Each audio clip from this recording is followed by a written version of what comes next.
Just 48 years after the death of the Prophet Muhammad, his grandson Hussain was killed in the Battle of Karbala. Why did this battle happen, and why is it so important to Islamic history? After the fourth caliph Ali was assassinated in 661, a power vacuum emerged, leading to Muayyad assuming role as caliph, despite opposition from part of the Ummah who wanted Hassan, son of Ali, who was the grandson of the Prophet, as the caliph. To avoid further bloodshed after years of conflict, Hassan signed a peace treaty with Muayyad. This treaty stipulated that Muayyad would not appoint a successor after him. In the year 670, Hassan was assassinated, leaving his brother Hussain to take on his duties.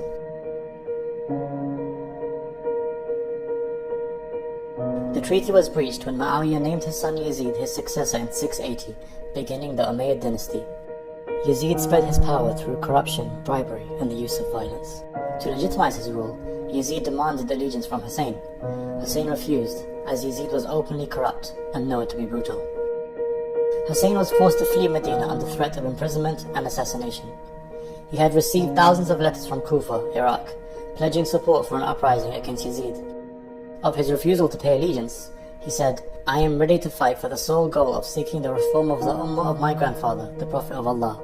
I want to enjoin good and forbid evil." Hussain first went to Mecca for Hajj, but then left to avoid violence and preserve the sanctity of the holy city. Hussain departed with his family and companions to Kufa. In response to the threat of rebellion from the Kufans, Yazid dispatched the governor to Kufa to quash dissent. This led to thousands of Kufans withdrawing their support under threat of violence. As they approached Kufa, Hussein's caravan was intercepted by a battalion of Yazid's army, led by a man named Hur al-Riyahi. A greater army, which numbered in the thousands, led by Umar bin Sa'ad, joined him and surrounded Hussein's camp in what is now known as Karbala in modern-day Iraq.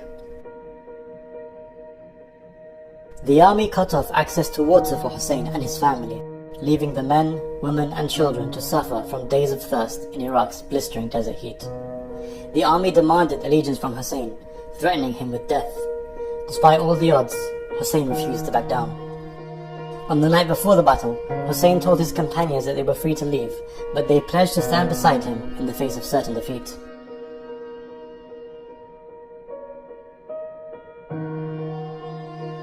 The following morning, on the 10th of Muharram, known as the day of Ashura, Hussain delivered a powerful speech, reminding the opposition that he was still the grandson of the Prophet and that he still wished to leave. Moved by Hussain's speech, Hur abandoned Ibn Sa'ad's army and joined Hussain's. The battle commenced, with Hussein's 70-odd companions facing off against an army of what many historians number to be 30,000. The companions of Hussain fought group by group and were martyred on the battlefield. Eventually, Hussain was left with a handful of remaining family members. They too were killed. Hussain, now with no one beside him, pleaded with the enemy forces for water for his 6-month-old baby. The enemy responded by firing a fatal arrow at the infant, killing Hussein's child in his arms. Hussain buried the child and bid farewell to the women and children of his camp.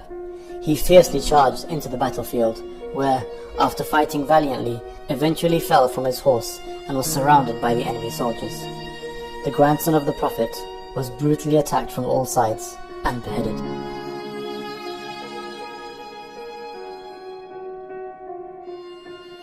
The enemy forces attacked and plundered the possession of the dead bodies, as well as the camp of Hussein's family. The tents were set ablaze with the women inside, which included granddaughters of the Holy Prophet. The family were taken captive by Yazid's army, later to be paraded to Damascus in Syria. The story of Karbala shook the Muslim Ummah as news spread, launching several uprisings across the Muslim Empire. Many argue that the Battle of Karbala forever changed the course of Islamic history. The day of Ashura is mourned globally by millions of Muslims, both Sunni and Shia, to honor the hero